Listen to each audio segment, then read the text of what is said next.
Welcome to Healing Wisdom, a Thursday morning talk show featuring guests sharing their stories and knowledge.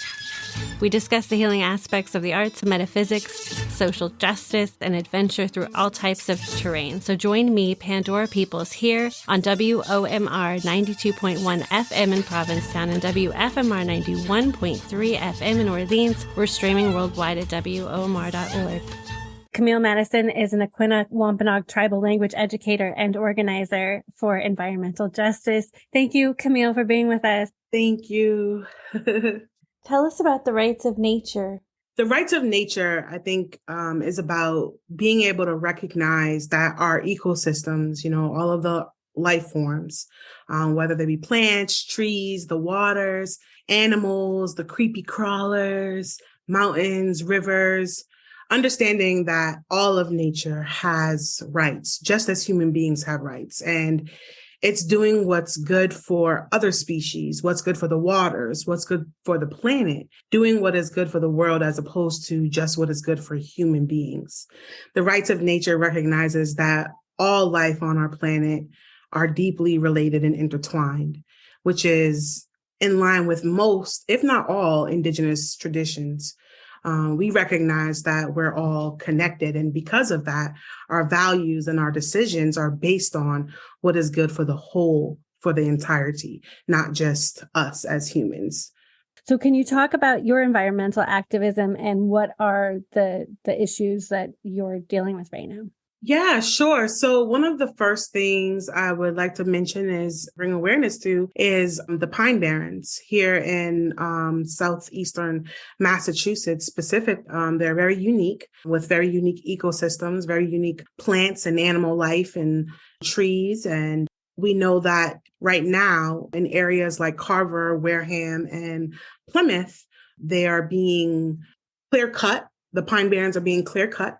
And they're digging deep into the sand, strip mining the sand for what is called silica, which helps to produce those solar panels that everyone's, putting on their houses. And there's, lots of them, a lot of those farms, those solar farms all around. And so what that is actually doing is disrupting that ecosystem, that unique ecosystem, those plants, those animals, those habitats for those animals as well. And so we want to bring awareness to that. And one of the things that a goal of mine is to create a cross-community alliance between the Wampanoag communities with our young people to, educate them on what's happening here with the Pine Barrens, but also their responsibility to those Pine Barrens to speak up and advocate for those Pine Barrens as well. And so that's one. And then another issue is happening, and we see them. If you live in Massachusetts, you see them off the coast, the wind turbines. Right now, there's an initiative from the federal government to build a wind farm right off of the coast of Gay Head, which we call Aquinnah. And that is my tribal community. And it doesn't just affect our tribal community, but it affects a few, Mashpee, as well as Herring Pond, as well as Pequot in Connecticut, as well as Shinnecock in New York. These wind farms are being erected, and we don't have enough knowledge to understand the effects on, the waters, the aquatic life, as well as life on land. And so we want to get in front of that, and we want to, push for those answers so that we understand, how this does affect all of us, not just our tribal nations, but all of us who live on the island, all of us who live on the coastlines, because they're going to be right there, right off of the coast here in Massachusetts. And another issue specific to the island, as well as Cape Cod, actually, is the multi-million-dollar homes that are being built that are also needing these large septics, right? And, people are building constantly. And then they're not just building, but they're putting these large septics as well as, they're bringing their sod from other places. And I don't think people really understand and think about what happens when a septic malfunctions and what happens when you bring grass or trees from another area, another ecosystem into this ecosystem, because it does disrupt life. It is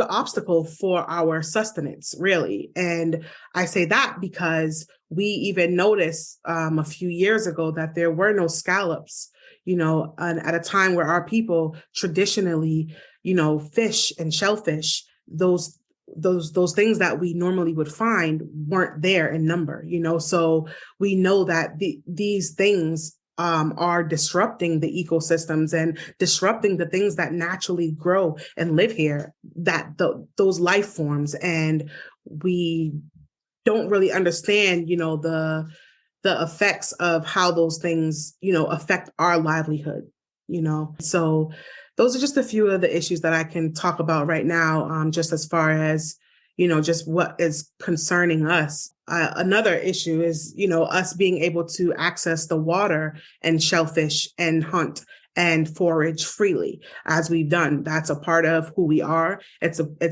been an ancient tradition. We've always, sustained ourselves off of the land and respected the life that's on the land, that's in the land. And so we want to, have those rights going forward so that we can continue to sustain ourselves and continue to feed our families and our elders and take care of one another. So can you talk about some of the challenges to the hunting and fishing and your access? Yeah, so we've just had some real obstacles, I think, with, just people kind of, if it's privately owned or if there's people out there just wondering what we're doing, they're calling the police. The environmental police kind of come out and they stop us, and we're trying to let them know that, we're tribal and these are our Aboriginal rights. And we just want to do what we've been doing, and we want to continue to be able to do those things without interruption. So what are you guys doing to educate people about this? One of the things that we have, talked about doing is just trying to meet with EPOs, environmental police, as well as educate those who live on the waterfront as well, by letting them know that, yeah, you might see someone that is going to retrieve whatever animal or blueberries, boxberries, whatever it is, where we're able to do that, even if it is private land. If we traditionally have hunted and foraged there, that's still our right to continue to do so. And so a big part of that is just being able to find ways to reach people that, are out there in the world and live on the waterfronts, and, just educate them around our rights. And a lot of people don't even know that we have them. So it's important to let them know that we do. And with regards to wind turbines, have they offered anything in the way of an environmental impact study or taken any kind of initial steps towards that? And how are you doing in expressing your demands about that? Yeah, so honestly, I have not seen a lot about the impact. I haven't seen if they've had a report or a plan on environmental impact. And these are the questions that I feel like are at the top of our list to ask. This is a very new issue for me. And I know that there's been conversation in the past, just with all the other wind turbines that have been erected around the island. But I know that this is definitely a priority of ours to be able to ask those questions. And from what I'm gathering, and this is all from, just speaking with different people who are working in this field, but they don't seem to have a lot of understanding of the environment and how it will impact anyone. Like I said, I think this is something that is at the top of our list to raise those concerns, even though we know that they're already in pursuit of making this become a real thing. And with regard to the pine bearings, so silica is being harvested right now locally, and it's in hot demand, like you said, in terms of the solar panels. So ironically, your soil being pillaged. Yes. So can you What's the plan? That's a great question. And I think that, as we just continue to learn and we continue to discuss these things, hopefully you'll see us, you'll see a movement, or, you'll see some kind of action come from understanding and learning and wanting to work with, whomever is responsible for these things that are harming our communities. We want to make sure that we, first have an opportunity to discuss these things with people and make them aware if they aren't already. But in my understanding, especially with the pine barrens, this is illegal. It's not just them clearing pine barrens. They're working against the law, and they know this. And so when you look at those lands, those pine barrens, they are strictly by law supposed to be either cranberry bogs or residential homes, and they're neither. And so what happens is they get these fees tacked on, right? Because they're breaking this law. But per square foot of every parcel, every part of the land that they cut, they're making so much money that they can just eat these fines, and it's nothing to them, And so we know that this is not something that they're not aware of, but it's rather intentional. I think that there's just, the need for, letting them know how, detrimental this is, but also just, we're not going to continue to see, our lands be desecrated, and we just can't, because that's our destruction. That's to our, our detriment. So it's important that we look at that and we educate everyone around us, including ourselves, and, try to get that message out there, because we do have to start thinking about outside of ourselves, and how these ecosystems keep us safe and keep us able to breathe and live and, have life the way that we see it, What are your thoughts on an Indigenous-centered climate action plan for a sustainable world? Yeah, I think that Indigenous people for a very long time, our ways are ancient. Even here on our homelands, we know that, when people first arrived here, they could only speak of the beauty that they saw. And the beauty that, is recorded, I believe in Mort's Relation, as a book, talking about the beauty of the land, the landscape. It wasn't just like that because that's the way it naturally is. It was like that because that's what Indigenous people have a responsibility to do, to keep the land and to take care of the land and to beautify the land as, it naturally can be a beautiful place, but we have a responsibility to make sure that it's growing, that it's thriving, and that all the things, all the fruits that, and all the medicines that are supposed to come forward, continue to come forward, because we respect that life. And so when you talk about, Indigenous-centered climate action plans, I think that is the best sustainable way, because we've been doing it for thousands of years. And beyond that, when we talk about the Red New Deal, we know that the Red New Deal is rooted in decolonization and the way that we think and the way that we see the world outside of ourselves. And when you think about the Green New Deal, it's rooted in capitalism. And so I think we have to begin to ask some questions, and begin to think a little bit harder about how we're moving and how we're allowing, things to, be called clean energy, and they're not. When we think of solar panels and wind turbines, they're not green, they're very harmful. And so we have to come to terms that if we don't decolonize how we are thinking about ourselves and the world that's around us, we're either looking, we're really looking at extinction. So it's decolonization or extinction. And I would hope that we choose to decolonize our way of thinking before, it's too late. What has the Wampanoag Language Reclamation Project brought to your community? Can you talk about teaching and learning the Wampanoag language? Yeah, it's been such I came on just recently, 2016. So I've been with the project for a few years now, but the project started in 1993, founded by Helen Manning and Jessie Littledoe Baird. Honestly, I know that I was living in Boston at the time when I first started taking my first language class. And I often tell the students that I teach now, about my journey, because it was one that just brought so much fuzzy, warmth to my heart, because I understood some things, in learning the language. And so when you ask, what has the project brought to our communities, it's really brought a sense of homecoming, a sense of understanding, being able to dig a little deeper in ourselves, within ourselves, and see how our ancestors even saw themselves in the world, and our relation to one another, our relation to the land, to the water, to one another. And I think that has been something that has been very special for me, even being able to pray in our language, and feeling that connection to my ancestors has been such a wonderful gift. And I'm very grateful for, all of my teachers. And I know that other folks who have been learning feel the same way. And I just kind of think about my classes during the pandemic.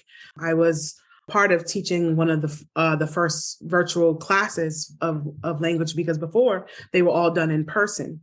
And so when the pandemic hit, I was able to teach virtually. And doing that, I had students from New York, I had students from California, and even out of the country, so far as, Haida, so it was very interesting to get their take and to feel like, oh, I'm home. I'm connected, I can see all my family members, and I can see my cousins, and, meet some new folks who I probably haven't met because they lived in the city, or, so it's like being able to acknowledge that, the language coming home has been, such a beautiful gift to all of us who have been partaking in that. And, we're very grateful. And right now, as I teach at the Weedamoo Cottonaton Pakamak, the Weedamoo School, just being able to sit with our young people, our young children, the youngest of our children, and talk with them and teach them about their feelings and the weather and, the days of the week and, numbers and all these wonderful things. And, hearing them, begin to start asking questions and talk about the language, and they're proud about it. They're proud of being able to speak in their language and introduce themselves, and go home and teach their mom or their grandma or their grandpa, some of what they're learning. So very, very grateful for the work of the linguists who have been putting in that work to get this project started. And I know that there are so many people within our communities who are grateful to be able to speak and teach, continue to grow with the language. Hopefully it continues to thrive and grow. Can you talk about the boycott of Plimoth Pautuxet? Yeah, so where do I start?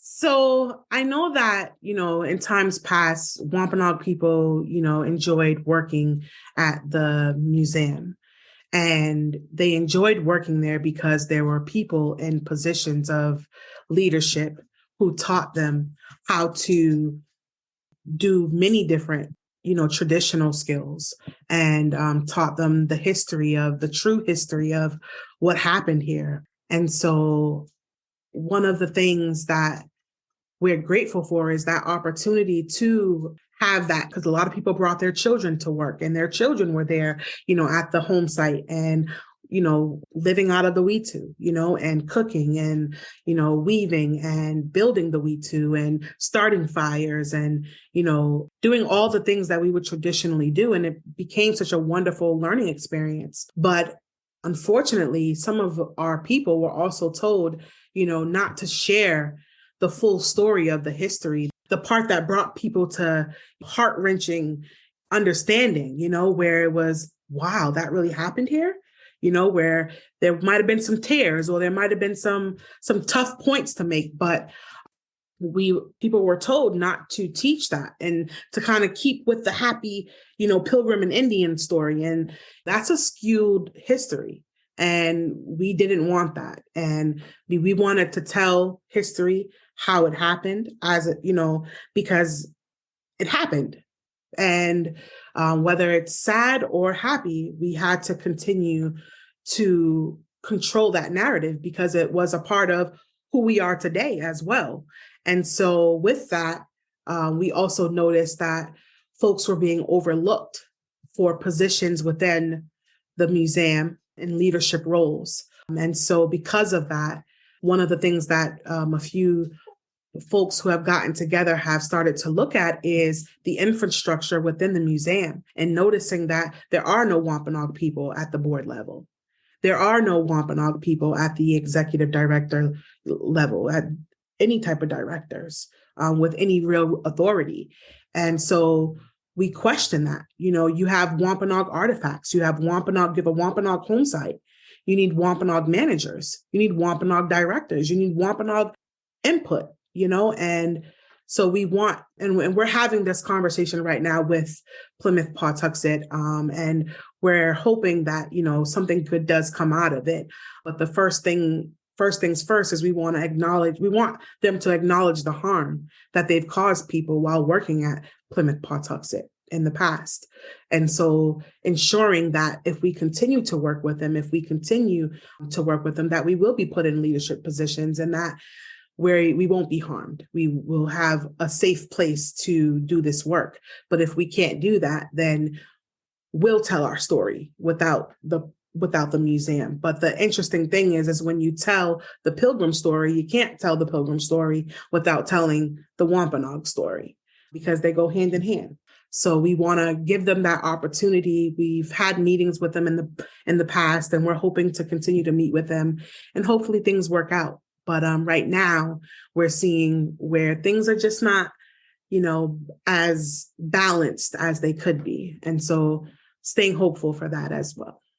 It's a real opportunity once you are in executive positions to use that platform to really reach all Americans, because it's a toxic mythology that is used to the fanciful fake version to justify so much. And it's a seed that is planted at the very foundation of children's lives. And it's the thing that is so threatening that Ron DeSantis is so afraid of African Americans being taught, or everyone being taught, but especially African Americans being taught their true history with political movements and all.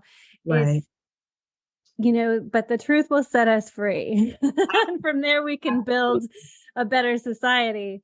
Yes. So it's so necessary. So has there been a talk like, hey, we're going to go make our own center and it's going to rock? And, if you guys don't. Well, right now, there are two museums within two of the Wampanoag communities. There is the Mashpee Museum, which people are welcome to visit during the spring and summer, and I think some of fall. But there's also the Aquinnah Cultural Center, which is also a place where folks can come and learn some Wampanoag history and culture as well. And that's in Aquinnah, of course, on Martha's Vineyard. But as far as having a talk about our own, unified museum, we're not there yet. But we know that, historically Plimoth Pautuxet has, had a wonderful, because of Wampanoag people, has had a wonderful Wampanoag home site. And we see that, it's not being kept in a good way and it's not being preserved, but because there's not a lot of Wampanoag staff with that knowledge to oversee and curate those things. So, we aren't quite at the place where we're saying, oh, let's go make our own. We still want to believe that, Plimoth Pautuxet is a good place, because it is. But we want to make sure that it's also fair and we're, respected as the more experienced people on our own culture, and the more knowledge people on our own culture. So we want that respect, and we're waiting to see what Plimoth Pautuxet has to say. And if they don't have that, that same understanding, then I'm sure that conversation will come about for our communities to look into our own, center, our own museum, or our own, education resource. So can you talk about International Women's Day? I think women are just so powerful. And I think that even in our culture, when you think of the word woman, it's a word that means she who has final say. We are a matriarchal society, and we believe in the power of women. We believe that because we are life givers, that we hold a sacred place in the community, and we have a little bit of a different understanding when it comes to all the great things that women offer as a resource to their home, but to their community and to the world. And so when I think about International Women's Day, I see that, all around the world, that women are leading, women are in the lead, and doing great things. So I definitely celebrate all that is being done. And I'm hopeful and praying for the time in which women are really trusted and respected in leadership positions and heard, because I think that that's an important part of this evolution, this change that needs to take place. We've been allowing the men to, be up there in the forefront, but I know that there's women back there, in the background, that they say behind every strong man, there's a stronger woman, And so you look at all these leaders that we've had in the past, and yes, that's true. Their wives or their partners, or, they've been very supportive and really the foundation for a lot of the work that we see, that is happening around the world. Thank you, Camille Madison, for joining us today. Thank you so much for being with us. Thank you. Happy to be here. Thank you for having me.